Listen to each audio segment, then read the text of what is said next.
কেউ তোমার জীবন থেকে চলে যেতে চাইছে, তাকে যেতে দাও, তাকে কখনো আটকে রেখো না। পারলে তার বাড়ির দোরগোড়ায় অবধি দিয়ে এসো তাকে পৌঁছে। তার পেছনে কখনো কুকুরের মতো ছুটে বেরিয়েও না। যখনই তুমি কুকুরের মতো ছুটে বেড়াবে, তত দেখবে সে আনন্দ পাবে, মজা পাবে। যে তোমাকে বোঝে না, কেন তুমি তাকে বোঝাতে যাচ্ছ?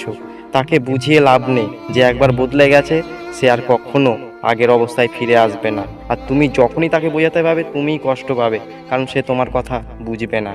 আজকে যে তোমাকে কষ্টটা দিয়েছে না, সেই কষ্টটা তুমি মনে রেখো। নিজের মনের ভেতরে জেদ রাখো। জেদ রেখে কিছু একটা করো। তার পেছনে গিয়ে সময়টাকে নষ্ট করে আর বসে থেকো না। যে চলে গেছে তাকে যেতে দাও।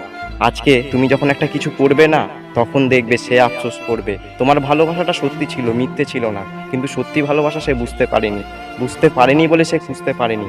অতিরিক্ত ভালোবাসা কি বলতো? অতিরিক্ত ভালোবাসাটা বোঝা হয়ে দাঁড়িয়ে যায়।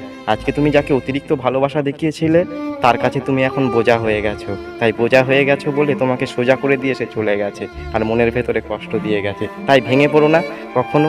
ঠিক থাকো, ভালো থাকো, সুস্থ থাকো, এবং এমন একটা কিছু করো, বুঝলে, করে তাকে দেখিয়ে দাও। সে দেখবে একদিন আফসোস করবেই।